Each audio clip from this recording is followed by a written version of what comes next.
Mabubuhay na totoo ang lahat ng mga tao na nananalig kay Kristo.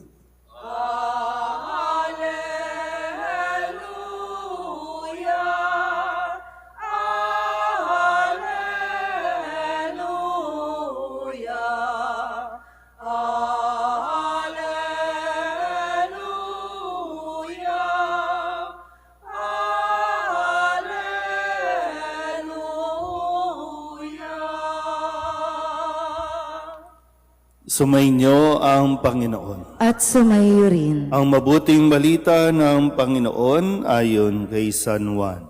Papuri sa iyo, Panginoon. Noong panahong iyon, sinabi ni Jesus sa mga tao, "Ako ang pagkaing nagbibigay buhay. Ang lumalapit sa akin ay hindi na magugutom, at ang nananalig sa akin ay hindi na mauuhaw kailanman. Ngunit sinabi ko na sa inyo, nakita na ninyo ako, gayunmay hindi kayo nanalig sa akin. Lalapit sa akin ang lahat ng ibinibigay sa akin ng Ama, at hindi ko itataboy ang sinumang lumalapit sa akin. Sapagkat ako'y bumaba mula sa langit, hindi upang gawin ang kalooban ko, kundi ang kalooban ng nagsugo sa akin. At ito ang kanyang kalooban. Huwag kong pabayaang mawala kahit isa sa mga ibinigay niya sa akin, kundi muling buhayin sila sa huling araw. Sapagkat ito ang kalooban ng aking Ama, ang lahat na makakita at manalig sa anak ay magkaroon ng buhay na walang hanggan, at sila'y muli kong bubuhayin sa huling araw." Ang mabuting balita ng Panginoon. Pinupuri ka namin, Panginoong Hesukristo. Isang magandang umaga po sa inyong lahat. Magandang umaga po. Ngayon po ay Miyerkules sa 3 linggo ng Pasko ng Pagkabuhay. At muli sa pagpapatuloy ng pagpapaliwanag ni Jesus tungkol sa tinapay ng buhay.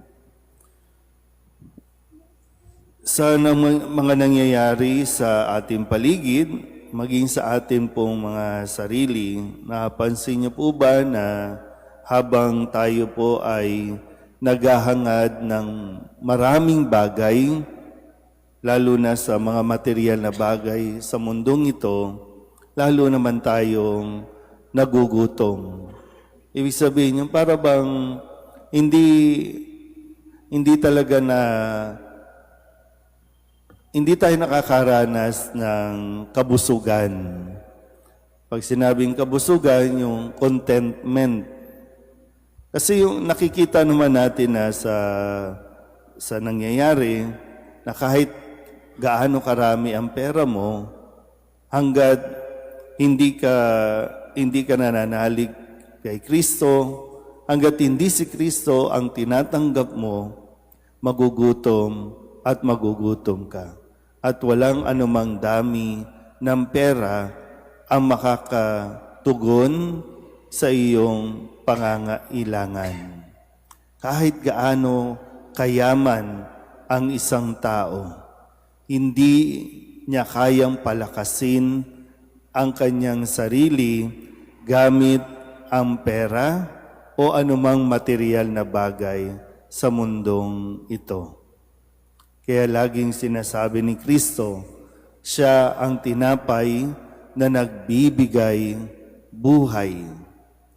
Ang nananalig sa Kanya ay hindi na magugutom o mauuhaw ang lumalapit sa Kanya.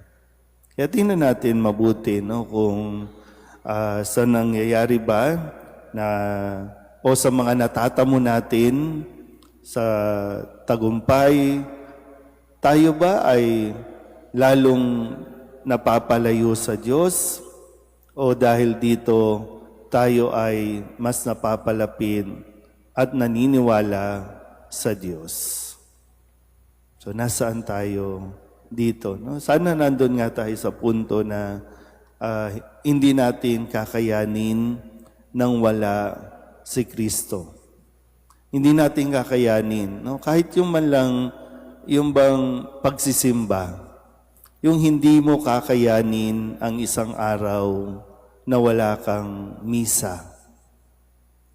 May mga lugar, dala rin ng pagkakataon, na hanggang ngayon, hindi sila nakakapag-misa. Hindi sila nakakapagsimba. Either mayroong gera o mayroong sakuna. Pero sa atin, maayos tayo, magandang kalagayan natin, pero mas pinipili natin ang lumayo kay Kristo.